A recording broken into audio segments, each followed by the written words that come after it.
Yeah. And so now it's just not bone. It's just bone on bone. And except Yeah. so they do. They do. And, That's what they put them off.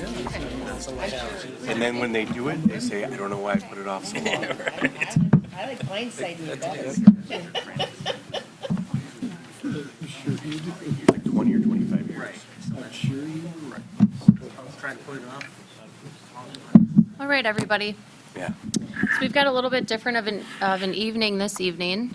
So we are going to have the Joint Plan Commission and Common Council meeting, do that in its entirety, end it in its entirety, and then go call to order our regular council meeting, just for order of operations here. So with that, I'm going to call the Joint Plan Commission and Common Council meeting of December 4th to order. Elissa, will you please call the roll? Oh, wait, I'm sorry. Kind of used to doing that. The next item on the agenda is a verification of the proper legal notice. You have in your packets the notice of public hearing that was provided to the Daily Times. Mr. Moss, was everything published timely? Correct.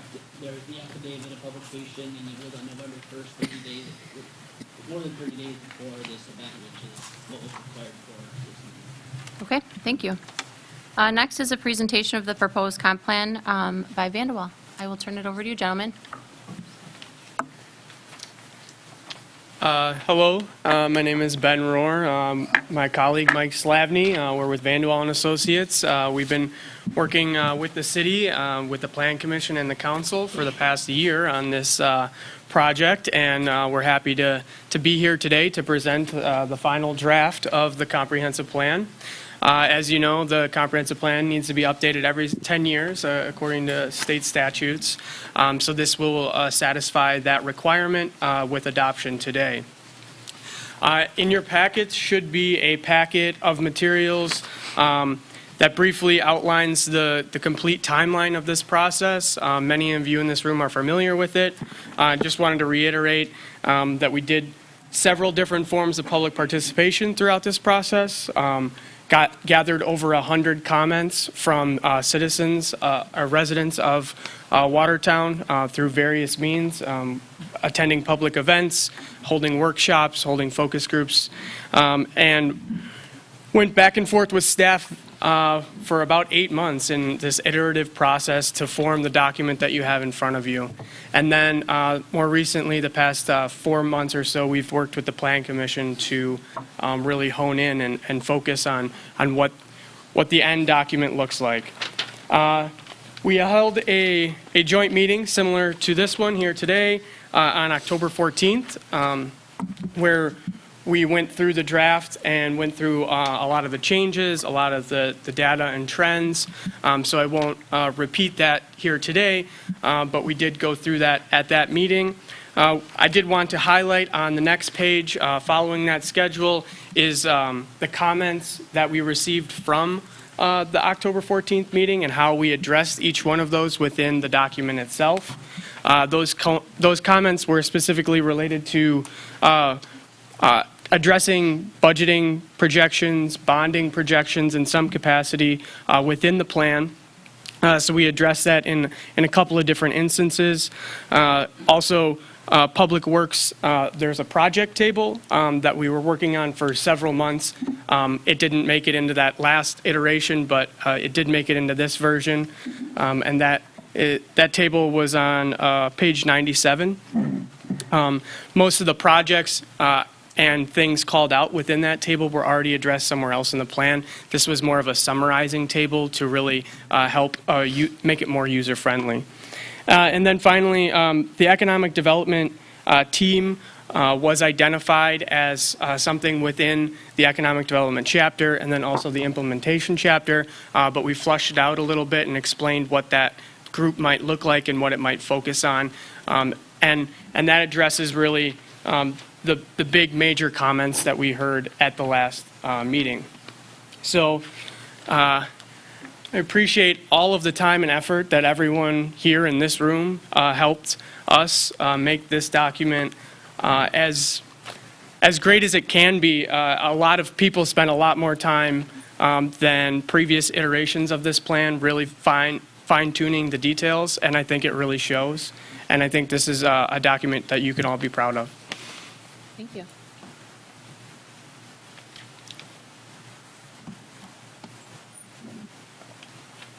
Okay, we are now going to move on to the public hearing regarding the proposed comp plan, so I'm going to open that public hearing. The first item is reading of submitted comments. Mr. Moss, did we have any of those? We do not have any submitted comments written. Okay. Next is statements and questions from the public, and I know we have one. Mr. Romline? Could please come to the microphone?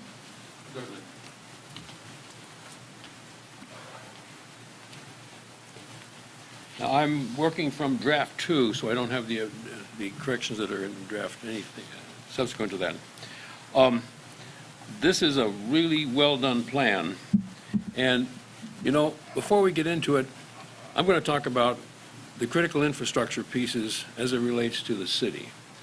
But as you drive around the city of Watertown, you'll notice that there are some places on street corners where the power company is digging holes in the ground and putting boxes in the ground. The problem that the power company has is the same problem that all of the critical infrastructure people have. To understand that, picture the city of Chicago and the traffic that flows around it on the interstate. 10 lanes going in one direction, 10 lanes going in another direction, and the challenge is to make sure that the street lights all can be seen from all of the cars and all the signs point in the right direction. Now, add, instead of all the traffic going one way, add a spot where you insert traffic going the other way in the middle of those lanes. And then move it over here and move it over here and then move it over here. And then suddenly put a stopping point where the traffic stops and you generate new traffic. And the traffic flows in the opposite direction. That's the problem that the power company has right now. And they're addressing it with the components that they're putting in the ground. The communications system has the same problem. We used to have, every communication system had its own customer interface, like one of these or a bigger one. Now, our communication system is any person, any place in the world, can talk to any other person or any other device, starting with his own language, and the device or the person will hear it in their language anytime they want to. Okay, that is in place right now, and that's what's making the big change in the communications industry. Now, the comprehensive plan talks a little bit about the third element, the third critical infrastructure, which is transportation, and that's what I want to talk about tonight. Let me use this here. So what I have is, this is excerpts from an article, 28 Reasons Why Driverless Technology Will Be the Most Disruptive Technology in All of History. And I'm just going to read a few parts of it. The impact of driverless vehicles will be profound, touching almost every aspect of our lives, and the level of disruption will be staggering. It will not only change the way we get to and from point A, but also how we think about shopping, entertaining, driving out, as well as designing our buildings, houses, hospitals, churches, and shopping centers.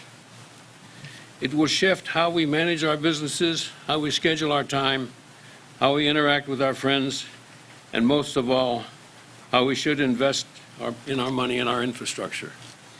And instead of reading all these things, I'm just going to read you the heading of the chapters. So here are the reasons. Number one, people will still own their own cars in the future, but it will be a rapidly declining number. 2, cars manufactured will most likely be car manufacturers will most likely be the early fleet owners. 3, one autonomous car will replace approximately 50 traditional cars. 4, vehicle designs will rapidly iterate from one design to the next. Child seats will be the most challenging feature. Other major design issues will include pets, servicing animals, handicapped people, elderly, and politicians. I don't know why politicians are infected there, but I'm sure Bill and I will have to figure that one out, right, Bill? Okay, next generation storage cells will mean that batteries will never have to be changed on autonomous vehicles. Car deaths from accidents will rapidly plummet.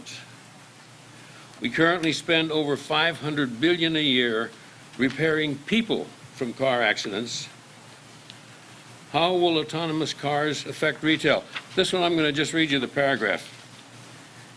In a big way, over time, there will be no more customer-facing machines, tire shops, bike shops, car washes, auto parts stores, gas stations. Over 10% of retail is car-related. That will all disappear. Autonomous vehicles will be used to create driverless mobile businesses. Over 80 driverless cars will be one-passenger vehicles. Cities will lose 50% of their current revenue streams. Okay. When we combine the losses from sales tax, retail stores, income from traffic violations, gas taxes, vehicle licensing, parking meters, which we don't have, and parking garages, the total loss of revenue to a city will become a very large number.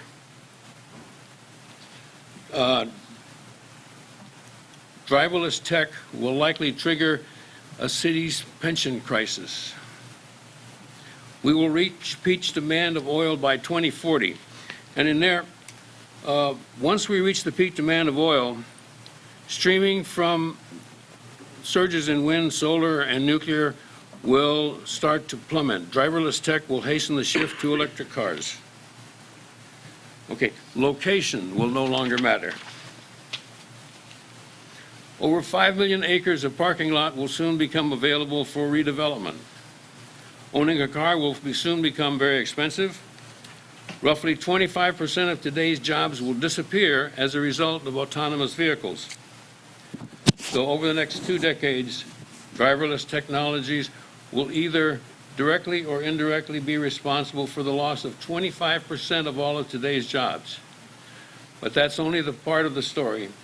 Virtually every aspect of society and every country around the world will be touched by driverless technologies.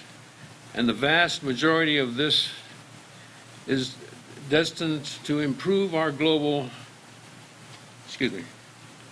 standard of living. Job losses will be offset by job creation.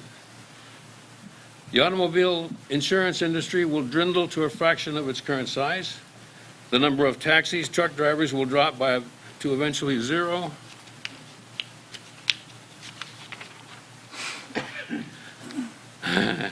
Lobbying effects surrounding autonomous vehicles will get ugly. Driver's licenses will start to dwindle, as will the Department of Motor Vehicles in most states. No more DUIs. Traffic tickets will dwindle and disappear. Police departments will shrink drastically. Alcohol and cannabis consumption will rise. Tech companies will study every little detail about the inside of cars. And this one I like. The private mode of inside vehicles will be an issue for future study. I wonder what the private mode of inside of vehicles is going to be. And final thoughts. The author writes, "My goal in writing this has been to spark our imagination about the dramatic changes that will soon take place." And my suggestion is this document does a great job of projecting what we need to do in our present model with infrastructure and systems the way it is. But what we need to do is look out 20 years, 10 years, and say, what's it going to be like, and how do we get from here to there? And specifically, parking is a big problem. If we try and solve the parking problem downtown with today's technology, which is build a car rise for storage cars, for parking, and in 10 years we have to take that down, that's not the right solution. How do we get from here to there? How do we use that technology to solve that downtown problem? Thank you. Thank you. Does anyone else from the audience wish to comment on the comprehensive plan? Okay. Next is any questions from the Plan Commission or the Common Council. And I will say we'll have any questions you can provide now, and then we will close the public hearing, and the folks from Vanderbilt will respond to those. Any questions? Oh, sure. Alderman Marone. I know the plan now looks to change some of the industrial land out by Walmart to residential. I guess my question would be, what does that leave us as far as available industrial land if somebody should come to Watertown next week and say, we want to relocate here, what's available?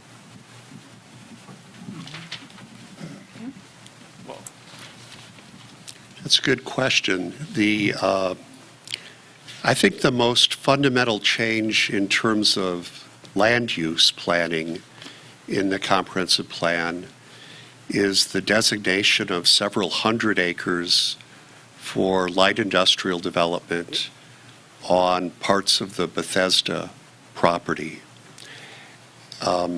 which is approximately 10 times the number of acres that's been undesignated from industrial development. So it is a change that was requested, but the supply of industrial land in the land use plan is actually going up, and the supply of vacant available industrial land for development is approximately tripling in this new version of the plan. So the purple areas on the map are in our flexible land use category for larger scale development. Could be light industrial, could be commercial, in places could be multifamily. So this year's version of the plan has a lot more light on its feet characteristics for responding to the market and the shifts in demand for land use. The most important change is the Bethesda area that Ben is circling with his arrow now, and the purple wedge that comes down to the bypass in that direction. Should I point out the area of change? Can we zoom in on the map, Ben? Mike, would it be okay if we hear any other questions and then close the public hearing and then respond?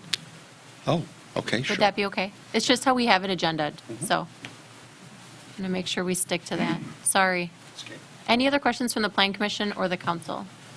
Otherwise, we'll get you back up here in about 2 seconds. Alderman Tortomasi. Yeah, I think Alderman Marone was referring to the land on Airport Drive. I believe that's 231 and 233, which the Plan Commission has taken up as a rezoning request. Now, I understand in this comprehensive plan that is rezoned to multiple residents? Am I right or not? Want me to respond? Oh, yeah, that's right. Sorry, that's why you were looking at me. We'll keep track of the question, and then we'll Okay. respond.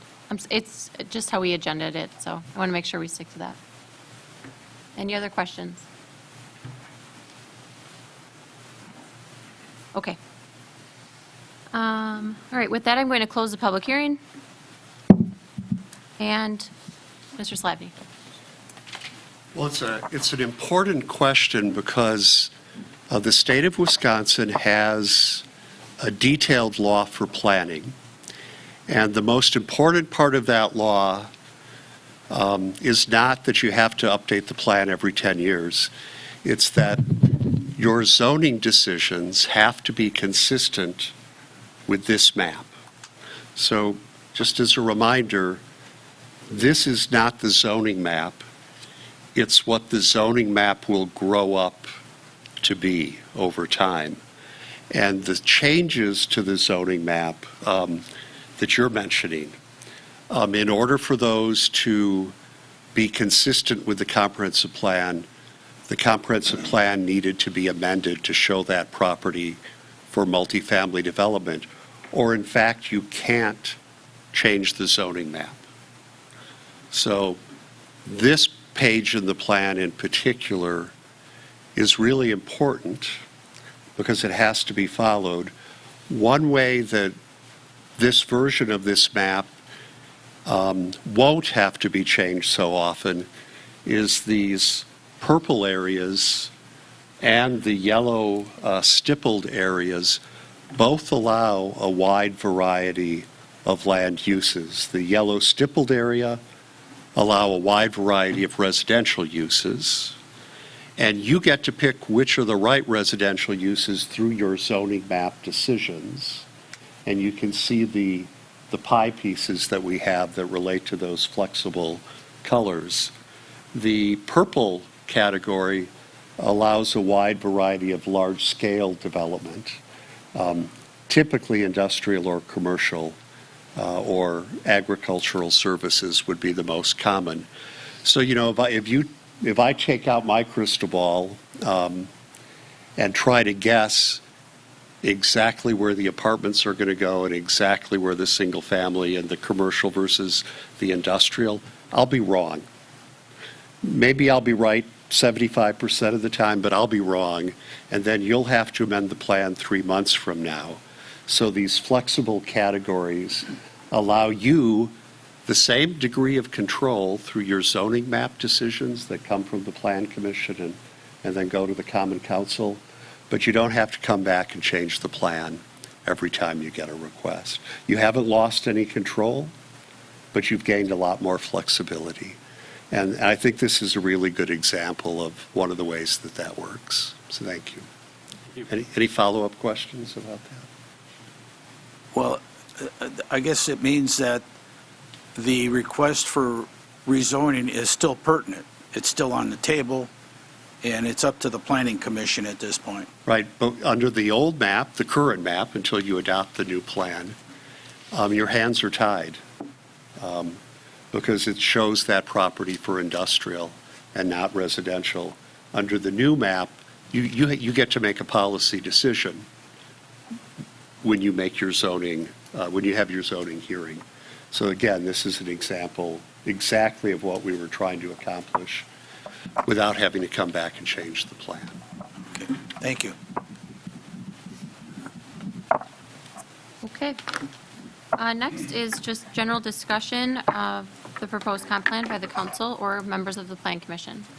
Does anyone care to comment?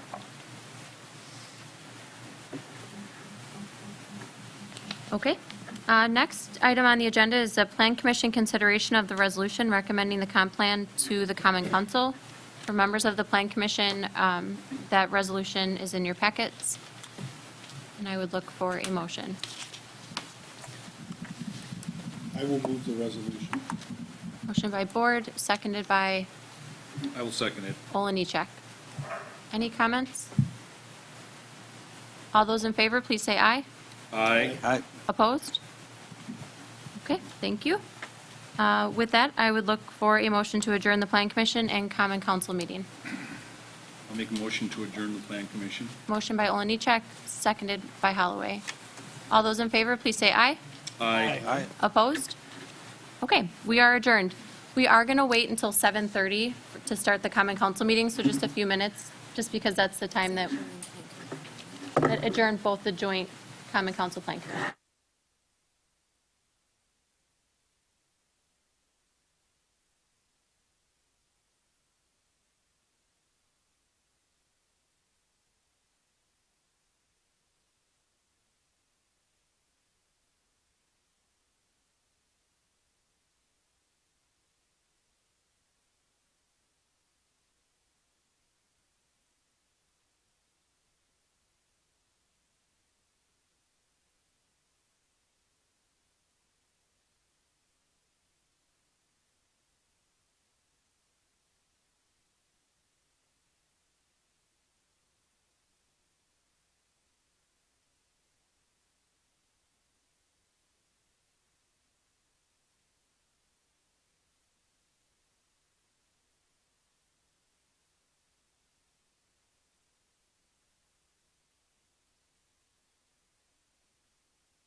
position the neighbors in that area who are already fed up with traffic with Riverside.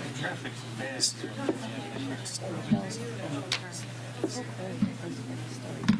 cold in my office all day, too.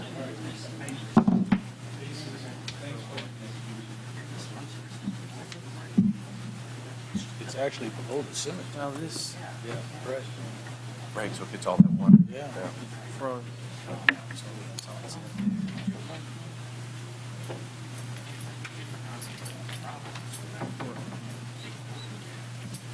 How was that zone?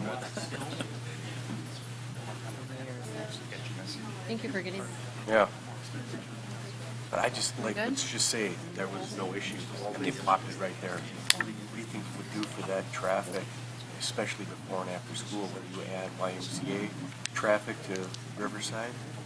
Jacob, you good? I mean, you live in the area, you know.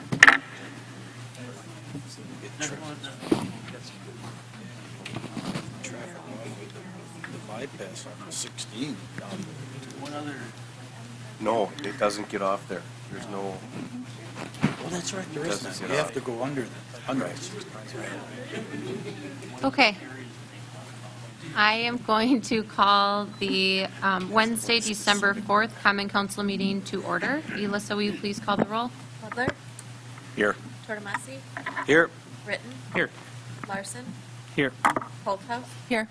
Rather, Here. Schmidt, Here. Marone, Here. Hiltz, Here. If you would please join me in the Pledge of Allegiance. No prayer.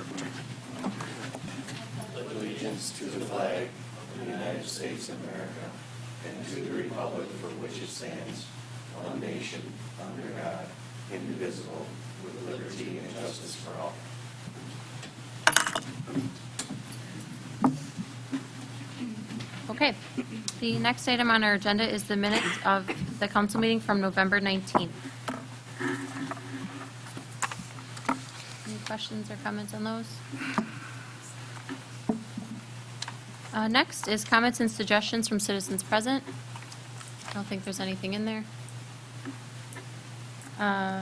Next is committee reports. We have the Finance Committee from November 25th, the Plan Commission from November 25th, the Public Works Commission of November 26th, which should be on your desk, and the Public Safety and Welfare Committee of November 20th.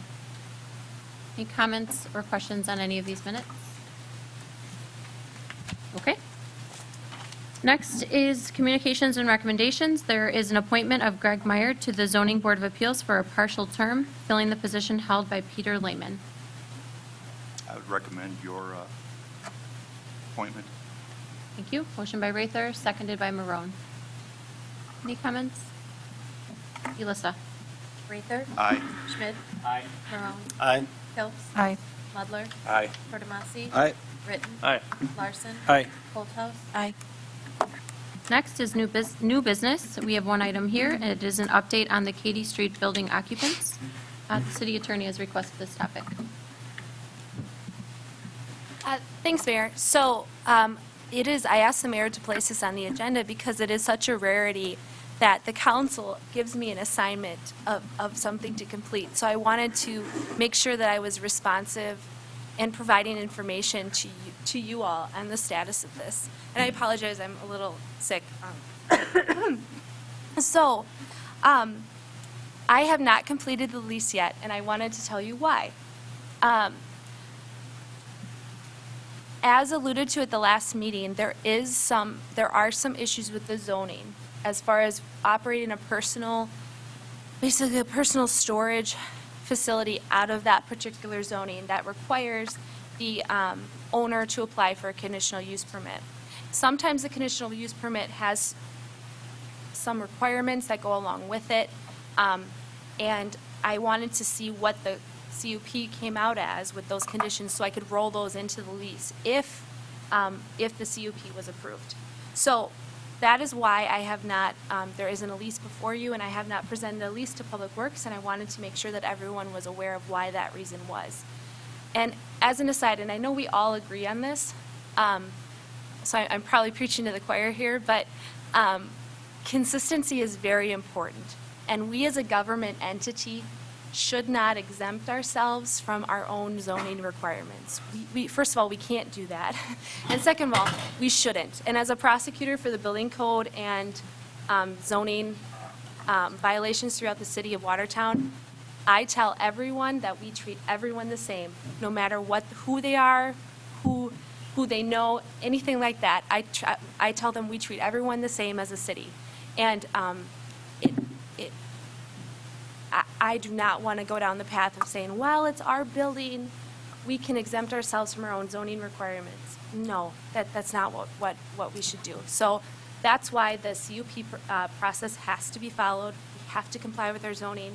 And that's why I haven't started on the lease yet. I wanted to make sure that that process was in place and approved before we move forward.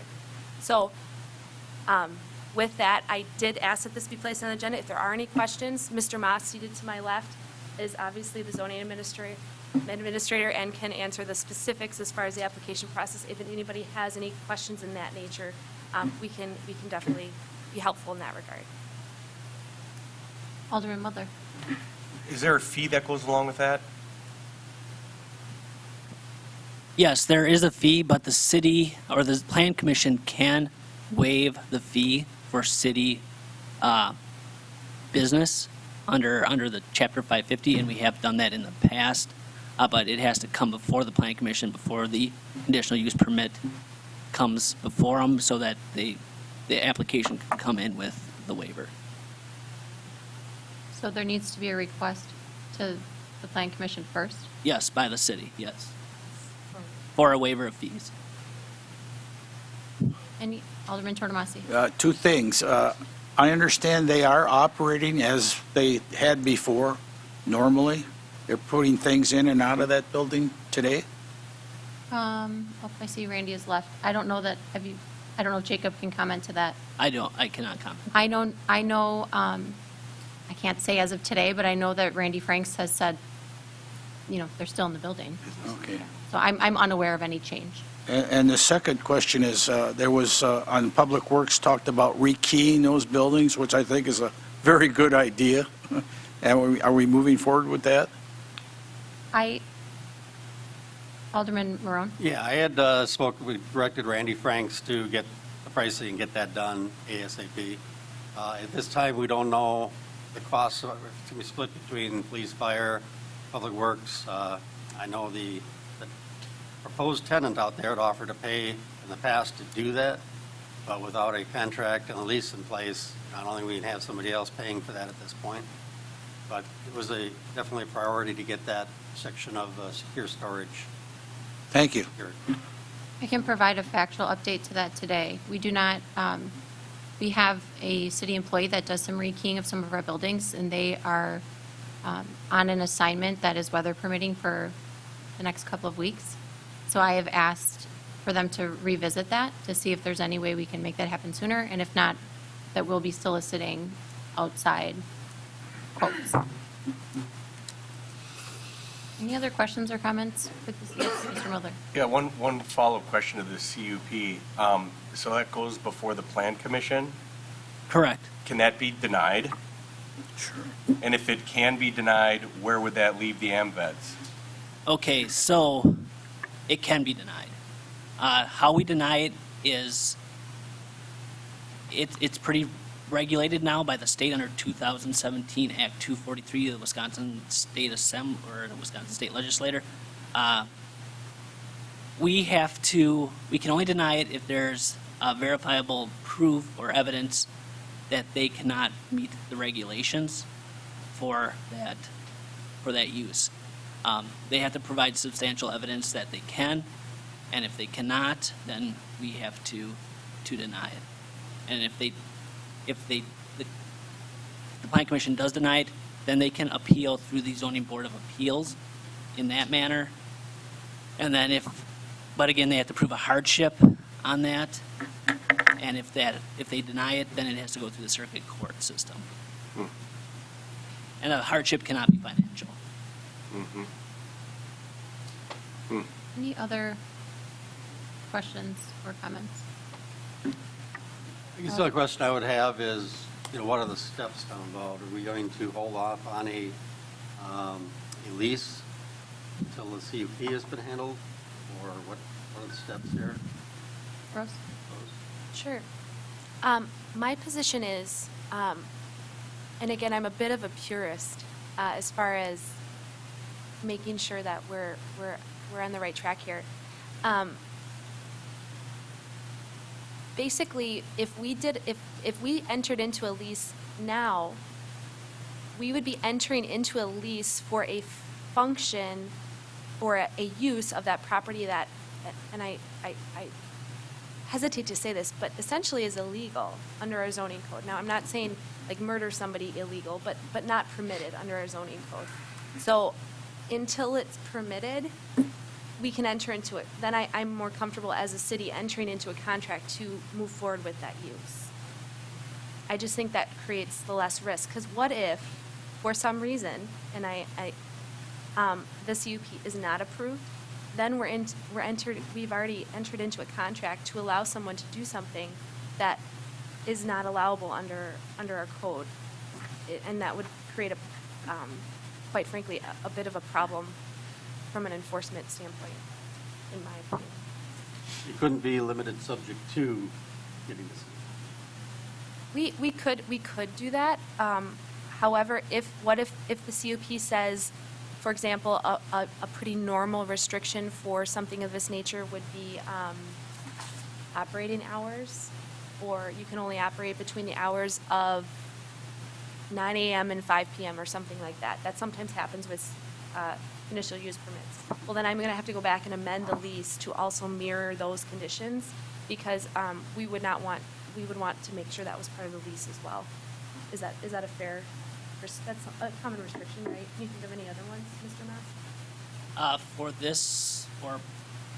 For personal storage facilities, one of the restrictions is electrical. There cannot be indoor electrical. For a personal storage facility, there can be external electrical, but otherwise, there cannot be, and therein lies the argument of how do they have to supply substantial evidence that there will be no electrical on the inside. But we know we store evidence, we know we store a lot of things in that building that require electricity. I don't see how they'll meet that criteria for a personal storage facility. So I guess the summary is, this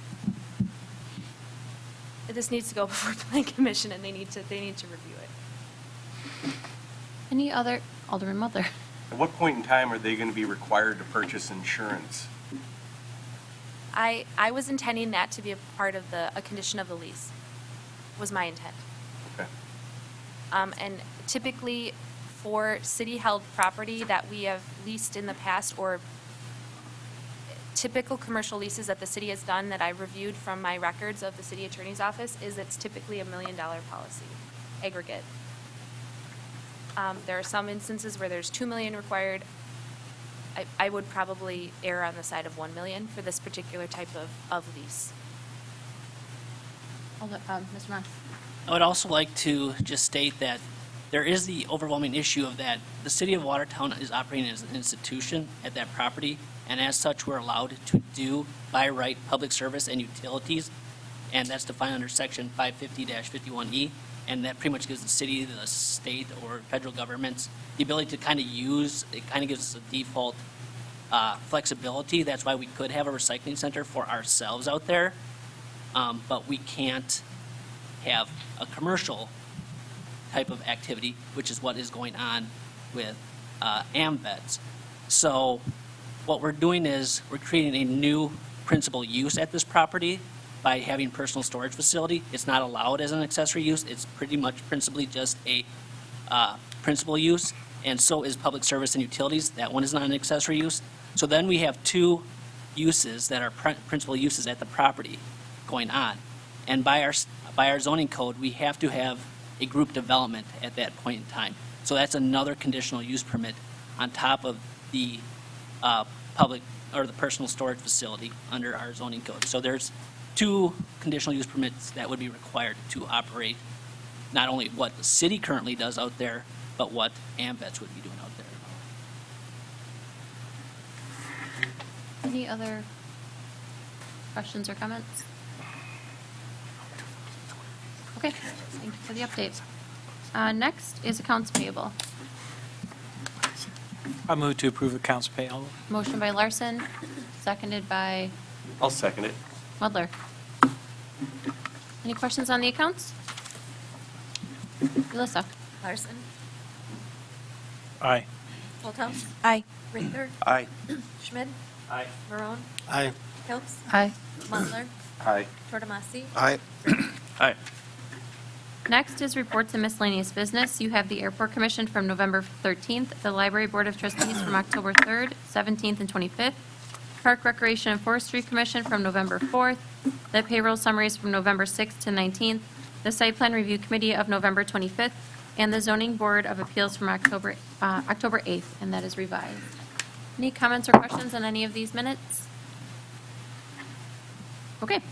Let's move on to ordinances then. The first is ordinance 19-20. This is to repeal and amend Article 2, Section 428-7 through 428-10, special event license of Chapter 428, public events. This is here from me and the licensing board on the second reading. I'll move for approval, ordinance 19-20. Motion by Written, seconded by Mudler. Any comments or questions on this one? Elissa? Ritten, Aye. Larson, No. Holthouse, Aye. Rather, Aye. Schmidt, Marone, Aye. Pilks, Aye. Mudler, Aye. Tortomasi, Aye. Thank you.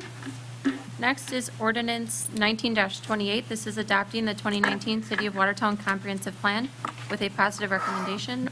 This is here from me and the Plan Commission on the first reading. I'll move 1928. Thank you. Motion by Mudler, seconded by Written. Comments? Questions? Elissa? Mudler, Aye. Tortomasi, Aye. Ritten, Aye. Larson, Aye. Holthouse, Aye. Rather, Aye. Schmidt, Aye. Marone, Aye. Pilks, Aye. Thank you. Next is ordinance 19-29. This is to repeal and recreate section 24-8 for an A, Public Works Commission composition. This is here from Alderman Marone and Public Works on the first reading. I'll move for exhibit 19-29. Motion by Marone, seconded by Rather. Okay, I'll give you a little background on this.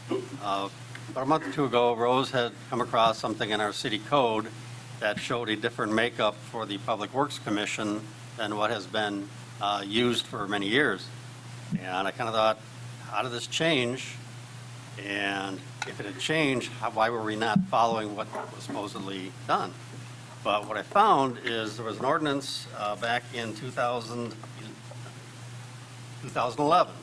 which set up the Public Works with 4 alderpersons, 1 citizen at large.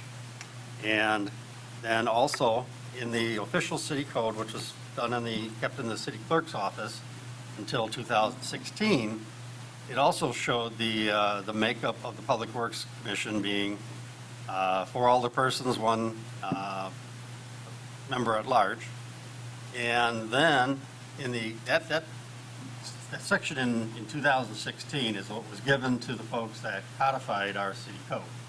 And when it got into the city code is where it became different. So I'm assuming most likely a clerical error, because what was given to this group to codify ended up being something different. So last Tuesday night, we had a discussion at this Public Works, and we decided to do an ordinance to change that.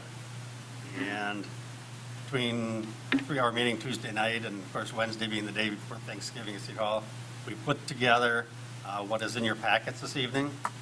And what I would like to do is actually strike everything that is currently in Section 1, 24-8 for an A, and replace it with verbiage on a piece of, that I had passed out to you on your desks this evening. Because some of the things that were in here, it's talking about being appointed by the mayor and all of these things, all of that is already in the new codified section, just down a little bit further. So this would be addressing just the composition of the Public Works Commission. So you have that on desks, so you're making a motion? I motion to amend. Or second to that? I'll motion? second that. Seconded by Larson. So I'm sorry, you're Alderman talking, Larson? yeah. So you're talking about this that you handed out today is a replacement for this initial paragraph, and then the strikeout that you've indicated that it's in our packet, and then in addition to this, below this will be that other verbiage? I'm proposing to strike everything on this current page, to replace it with what is on your desk here this evening. And everything else that's on here in the codified city code is actually spelled out in there as far as appointments and when, being that the election in April and everything else. There are things in there that were redundant. Also, another thing I saw in here too later on is that if we look at what was in here originally, it's saying hereby, there is hereby provided for the management of the water and wastewater utilities, a commission known as Public Works Commission. So it never really references all of the other duties that the Public Works Commission actually does. In the codified section, there is a portion before this section that explains their duties and everything. So I thought it was clearest, and I, showed this to Rose. I don't know if she has any comment on this evening. That section is just for the composition of the Public Works Commission, and I think that document that I handed out will clarify that and simplify it. So this language that exists now in this section that says for a one-year term, be appointed by the mayor for a one-year term within 2 weeks after the April spring election, you're saying that that language exists somewhere else in the code, so it doesn't need to be here? Correct. Okay. Any other questions or comments? Yep. Ms. Simon Silva. I apologize. The only other amendment, and Mr. Moss and I were sidebarring on this, I apologize, we weren't, no disrespect, but your use of the word resident taxpayer, I realize that's in the old code, I realize that. I think it would be preferred to use just the citizen at large, instead of saying resident taxpayer, if you're amenable to that amendment. Sure. One citizen member at large, and just take out the resident taxpayer. Because as Mr. Moss and I were debating this, technically, and he is correct, a renter would not be paying taxes. Okay. It would not be a taxpayer, but he still would, if he or she was a legal resident of the city, he or she should still be able to apply. Okay, so we would strike who is a resident taxpayer of the city of Watertown? Or community at large, From the community of large. who is a correct. resident of the city of Watertown? Just take out taxpayer?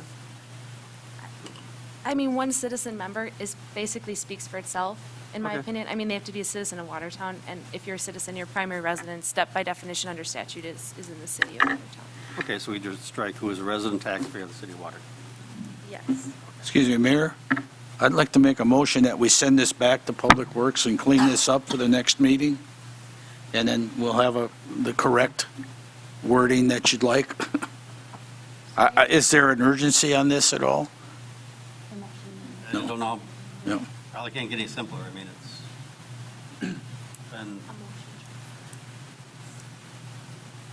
Okay. the amendment is on the floor right now, correct? It is. That's what I was conferring with the city attorney about. We have a motion and a second on an amendment, and now Alderman Tortomasi is providing another motion. to Motion refer. to refer. And the refer would take priority, correct? Yes. Do you have a second to that? Okay, so that motion fails for lack of second. So we are back to the original amended version, and I am looking to see if you'd like to make an amendment to this version. Okay, the amended version would read, composition, the Public Works Commission, hereinafter referred to as the Commission, shall consist of 4 alderpersons from the Common Council and 1 citizen member from the community at large, to take entire charge of management of the said utilities under the general control and supervision of the Common Council. I'll second that. Motion and a second. I obviously don't have the code sitting in front of me. Does the previous version say to take entire charge of management? You can just answer yes, and I'm just, Yes. Under 24-8 sub A, the last line that says, to take entire charge and management of said utilities under the general control and supervision of Common Council. That is what is codified. Just want to make sure currently. everyone has, I assume no one's sitting with that in front of them, so, except maybe Alderman Larson. Any other, Alderman Tortomasi, do you have a comment? Yeah, couldn't hear what she said. Oh. It's not a change. It is identical. The last sentence of 24-8 sub A is identical to what Alderperson Marone has provided on his document in front of you. Okay. Except for what was crossed out. So we have a motion and a second on the removal of who is a resident taxpayer of the city of Watertown, essentially. Any other comments or questions on that piece? Elissa? Marone? Aye. Kilps? Aye. Mudler? Aye. Tortomasi? Aye. Britton? Aye. Larson? Aye.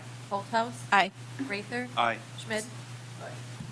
Okay, so now we have an approved amended version, so now are there any additional comments? Or do we call it one more time? Because that was just on the amendment, to the amendment. Now we're back to essentially the new original. Madam Clerk?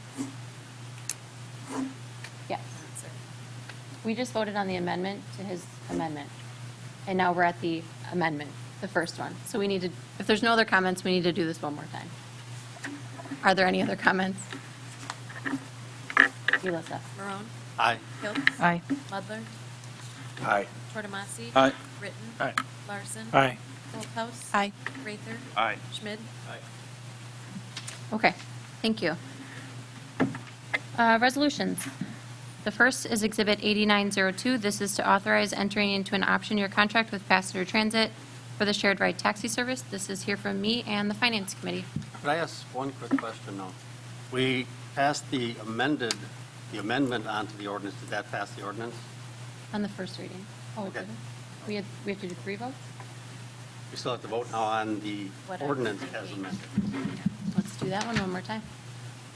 Marone? Aye. Kilps? Aye. Mudler? Aye. Tortomasi? Aye.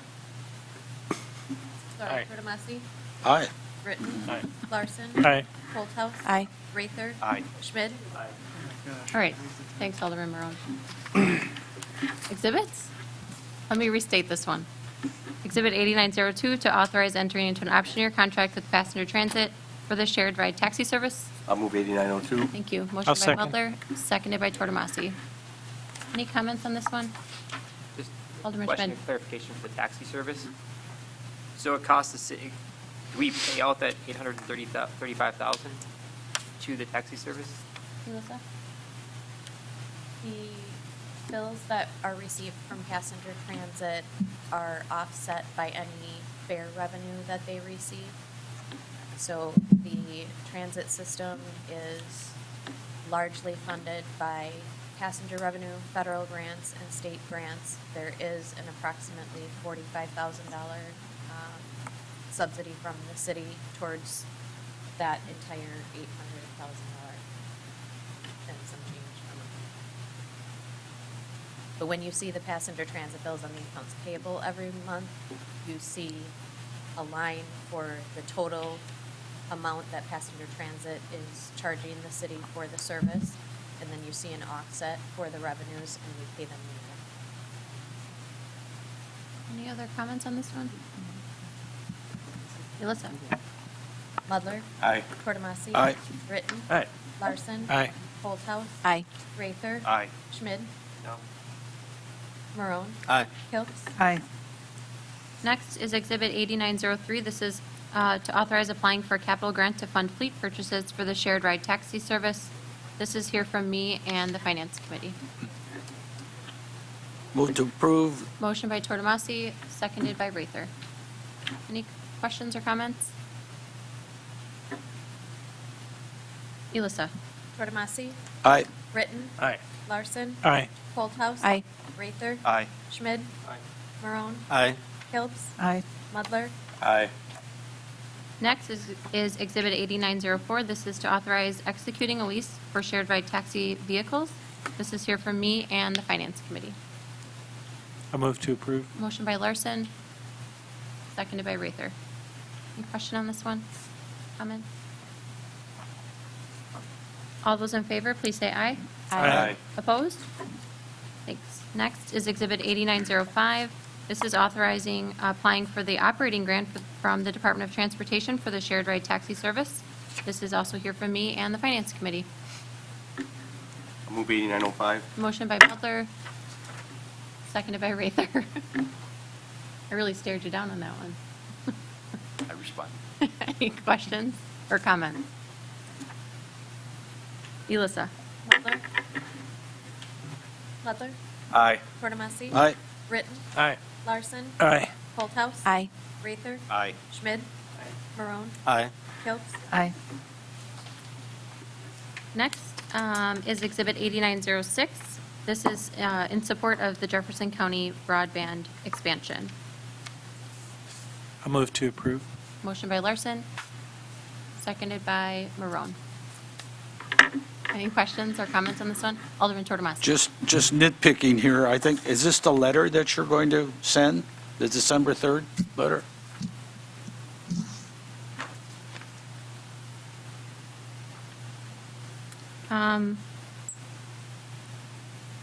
I am assuming this is a form letter because I have not written this. So, Okay.